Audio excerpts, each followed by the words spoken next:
math যদি আমি শিকিব যাওঁ মেথছৰ প্ৰথম চেপ্টাৰটো নাম্বাৰ চিষ্টেম আজি শিকা বিভাজ্যতাৰ নিয়ম মানে ধৰক কুৱেশ্যন দি দিব যে এইটো নম্বৰক তলৰ কোনটোৰে বিভাজ্য হয় অপশ্যন থাকিব গতিকে চাব লাগিব একেৰে যায় নে দুইৰে যায় নে তিনিৰে যায় গতিকে প্ৰথমতে আমি এই 2 আৰু 3 নিয়মকেইটা চাই লওঁ একদম এনেকৈ নিদিয়ে এতিয়া বুজাৰ কাৰণে দিছোঁ হা একদমটো MCQ দিব তেতিয়া বুজাৰ কাৰণে আমি দিছোঁ আমাক কি দিছে যে দুইৰে হৰণ যাব নে নাযায় তো আমি কোনটাই শিকিছিলোঁ যে দুইৰে হৰণ কেতিয়া যায় যেতিয়া সংখ্যাটো যুগ্ম হয় সংখ্যাটো যেতিয়া যুগ্ম হয় তেতিয়া ধুনীয়াকৈ দুইৰে হৰণ যায় আৰু সংখ্যা এটা যুগ্ম নে অযুগ্ম আমি কেনেকৈ গম পাওঁ তেতিয়াহ'লে চাব লাগিব সংখ্যাটো এককৰ হৰ সংখ্যাটো একক কি আছে এককত আছে 2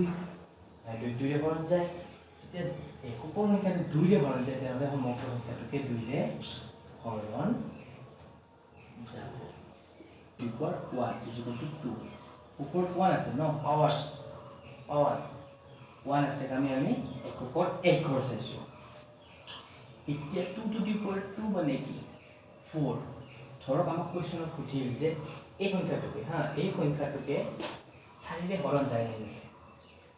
এই সংখ্যাটোকে 4 ৰে হৰণ যায় নে নাযায় চোৱা তে 2 ৰ ওপৰত কি আছে 2 to the power 2 মানে এতিয়া আমি এক ঘৰ চালে নহব এতিয়া আমি দুই ঘৰ চাব এটা দুই ঘৰ মানে কি 32ক চাব লাগিব যে 32ক 4 ৰে হৰণ যায় নে নাযায় যদি এই 32ক 4 ৰে হৰণ যায় তেতিয়াহ'লে এই গোটেই সংখ্যাটোকে 4 ৰে হৰণ যাব আমি চাম 32ক 4 ৰে হৰণ যায় নে নাযায় 4 ৰে 32ক আচ্ছা দেখো 32 4 ৰে হৰণ 32ক যায় মানে 4 ৰে 32ক যিটো হৰণ যায় গোটেই সংখ্যাটোকে হৰণ যায় এই চাও কেলকুলেটৰ পালে এটা ধৰি লও 2 to the power আমি 3 2 to the 3 মানে কি 7 to 8 হ'ব এতিয়া ধৰক কোৱেশ্যন বদলাই দি এনেকৈ কৈছে ইয়াত চোৱা যে 8 ৰে হৰণ যায় নে নাযায় তে আমি আগত কি কৰিছিলোঁ এই ডাঙৰ সংখ্যাটো হৰণ দি থাকিছিলোঁ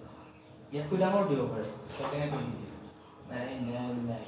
তো হৰণ আমি এবাৰ কি চাব লাগিব 3টা ঘৰ চাব লাগিব এই 3টা ঘৰ যদি 8 ৰে হৰণ যায় তেনেহ'লে এই ডাঙৰ সংখ্যাটো 8 ৰে হৰণ যাব তে আমি চাম 4 3 2 এই হৰণ যায় নে নাযায় 8 5 গুণ 40 বাকি থাকে 32 5 4 গুণ 32 বাকি গুণ মানে সম্পূৰ্ণ হৰণ গৈছে মানে শেষৰ 3টা সংখ্যা একক দশক এই 3টা সংখ্যা যেতিয়া 8 ৰে হৰণ যায় মানে গোটেই ডাঙৰ সংখ্যাটো 8 ৰে হৰণ যাব আপুনি কি কৰিব পাৰে চাব পাৰে